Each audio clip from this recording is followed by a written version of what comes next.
Hello friends, welcome to Pankaja kitchen. ಎಲ್ಲರೂ ಹೇಗಿದ್ದೀರಾ? ನಾನು ಕೂಡ ಚೆನ್ನಾಗಿದ್ದೀನಿ.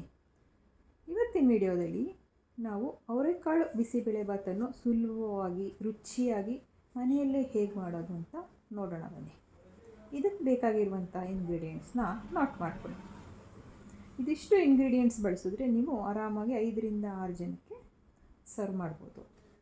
ನಾನಿಲ್ಲಿ 3/4 ಕಪ್ಪು ತೊಗರಿಬೇಳೆ, 1/4 ಕಪ್ಪು ಅಕ್ಕಿ, ಅಂದರೆ 1 ಪಟ್ಟು ಬೇಳೆ ತೊಗೊಂಡ್ರೆ 1.5 ಕಪ್ಪಷ್ಟು ಅಕ್ಕಿ ತೊಗೋಬೇಕಾಗುತ್ತೆ. ಆಗ ಬೇಳೆಬಾತು ತುಂಬ ಚೆನ್ನಾಗಿ ಬರುತ್ತೆ. ಸೊ ನಾನಿಲ್ಲಿ 3/4 ಕಪ್ ತೊಗರಿಬೇಳೆ ತೊಗೊಂಡು 1/4 ಕಪ್ಪಷ್ಟು ಅಕ್ಕಿ ತೊಗೊಂಡಿದ್ದೀನಿ. 150 ಗ್ರಾಮ್ನಷ್ಟು ಸಣ್ಣ ಈರುಳ್ಳಿ, ತರಕಾರಿಗಳಲ್ಲಿ 1 ಕಪ್ಪು ಅವರೆಕಾಳು ಸೀಸನ್ ಇರೋದ್ರಿಂದ ಅವರೆಕಾಳು ತೊಗೊಂಡಿದ್ದೀನಿ. ಇಲ್ಲಾಂದರೆ ಬಟಾಣಿ ಕೂಡ ಯೂಸ್ ಮಾಡ್ಬೋದು. ಅವರೆಕಾಳು ಯೂಸ್ ಮಾಡೋದ್ರಿಂದ ಟೇಸ್ಟು ತುಂಬ ಚೆನ್ನಾಗಿರುತ್ತೆ.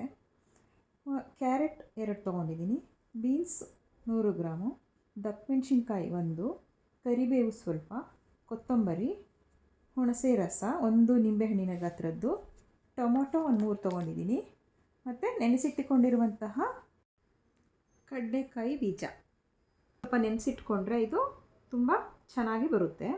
ಮತ್ತು ಬಿಸಿಬೇಳೆಬಾತ್ ಪೌಡರು 4 ಸ್ಪೂನ್ ತೊಗೊಂಡಿದ್ದೀನಿ. ಇದನ್ನು ನಾನು ಮನೆಯಲ್ಲೇ ಮಾಡ್ಕೊಂಡಿದ್ದೀನಿ. ಇದನ್ನು ಹೇಗೆ ಮಾಡೋದು ಅಂತ ಹೇಳಿಬಿಟ್ಟು ನಾನು ಮತ್ತೊಂದು ವಿಡಿಯೋ ಮಾಡಿ ಹಾಕ್ತೀನಿ.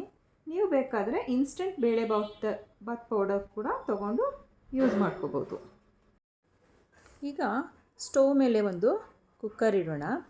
ಮತ್ತು 1 ಪಟ್ಟು ಅಕ್ಕಿ ಮತ್ತು ಬೇಳೆಗೆ 5 ಪಟ್ಟು ನೀರು ಹಾಕಬೇಕು. ಆಗ ಬೇಳೆಬಾತು ಕರೆಕ್ಟಾಗಿ ಕನ್ಸಿಸ್ಟೆನ್ಸಿ ಬರುತ್ತೆ. ಇಲ್ಲಿ ಬೇಳೆ ಮತ್ತು ಅಕ್ಕಿ ಸೇರಿ ನಾನು 2 ಕಪ್ ಆಗಿದೆ. ಸೊ 10 ಕಪ್ಪು ನೀರು ಹಾಕಬೇಕು. ಈಗ ಅದಕ್ಕೆ ಅವರೆಕಾಳು, ಬೇಳೆ, ಅಕ್ಕಿ ಮತ್ತು ಹೆಚ್ಚಿಟ್ಕೊಂಡಿರುವಂತಹ ಎಲ್ಲ ತರಕಾರಿಗಳು ಹಾಗೂ ಕರಿಬೇವು, ಕಡಲೆಕಾಯಿ ಬೀಜ ಎಲ್ಲವನ್ನು ಒಟ್ಟಿಗೆ ಸೇರಿಸಬೇಕು. ಮತ್ತು ಸ್ವಲ್ಪ ಎಣ್ಣೆ, ಹುಣಸೆ ರಸ, ಉಪ್ಪು ಎಲ್ಲವನ್ನು ಕುಕ್ಕರಿಗೆ ಒಟ್ಟಿಗೆ ಹಾಕಿ ಮುಚ್ಚಬೇಕಾಗುತ್ತೆ. ಕುಕ್ಕರ್ ಮುಚ್ಚಿದ ಮೇಲೆ 2 ವಿಷಲ್ ಹಾಕಿಸ್ಬೇಕು. ಅಷ್ಟಾದರೆ ಸಾಕು. ಈಗ 2 ವಿಷಲ್ ಕೂಗಿದೆ. ಸೊ ಸ್ಟವ್ ಆಫ್ ಮಾಡೋಣ.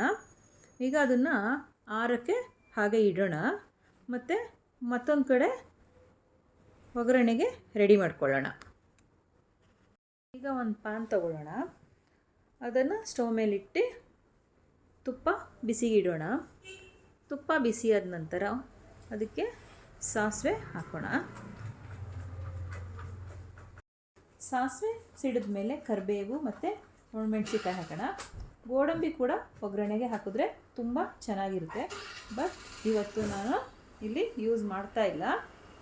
ಆಮೇಲೆ ಸ್ವಲ್ಪ ಅದನ್ನು ಫ್ರೈ ಮಾಡಿಕೊಂಡು ಹೆಚ್ಚಿಟ್ಕೊಂಡಿದ್ದಂತಹ ದಪ್ಪಮೆಣಸಿನ್ಕಾಯಿ ಹಾಕಿ 2-3 ನಿಮಿಷ ಫ್ರೈ ಮಾಡೋಣ. ಕ್ಯಾಪ್ಸಿಕಮ್ ಚೆನ್ನಾಗಿ ಫ್ರೈ ಆದರೆ ಗರ್ಗರಿಯಾಗಿ ಚೆನ್ನಾಗಿರುತ್ತೆ. ನಾವು ಮೊದಲೇ ಕುಕ್ಕರಲ್ಲಿ ಹಾಕಿ ಬೇಯಿಸಿದ್ರೆ ತುಂಬ ಸಾಫ್ಟ್ ಆಗಿಬಿಡುತ್ತೆ, ತಿನ್ನಲಿಕ್ಕೆ ಚೆಂದ ಇರಲ್ಲ. ಫ್ರೈ ಆಯಿತು. ಈಗ ಬೇಳೆಬಾತ್ ಪೌಡರು ಮಿಕ್ಸ್ ಮಾಡೋಣ. ಮಿಕ್ಸ್ ಮಾಡಿದ್ಮೇಲೆ 1 ನಿಮಿಷ ಇದನ್ನೆಲ್ಲ ಚೆನ್ನಾಗಿ ಕೈ ಆಡಿಸಿ ಇಟ್ಟರೆ ಸಾಕು, ಒಳ್ಳೆ ಪರಿಮಳ ಬರುತ್ತೆ.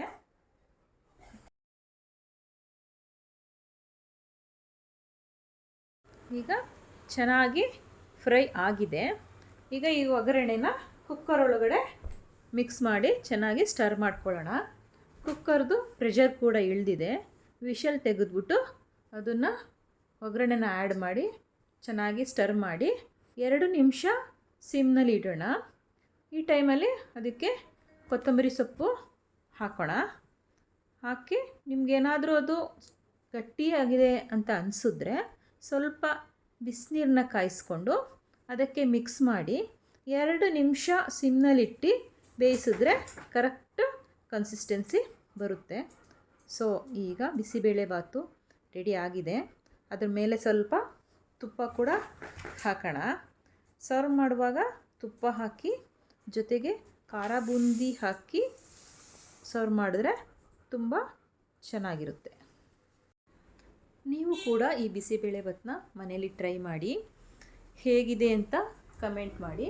ನಿಮಗೆ ಇಷ್ಟ ಆದರೆ ಲೈಕ್ ಮಾಡಿ, ಶೇರ್ ಮಾಡಿ ಮತ್ತು ಸಬ್ಸ್ಕ್ರೈಬ್ ಆಗೋದನ್ನು ಮರಿಬೇಡಿ. Thank you friends. ಬಾಯ್.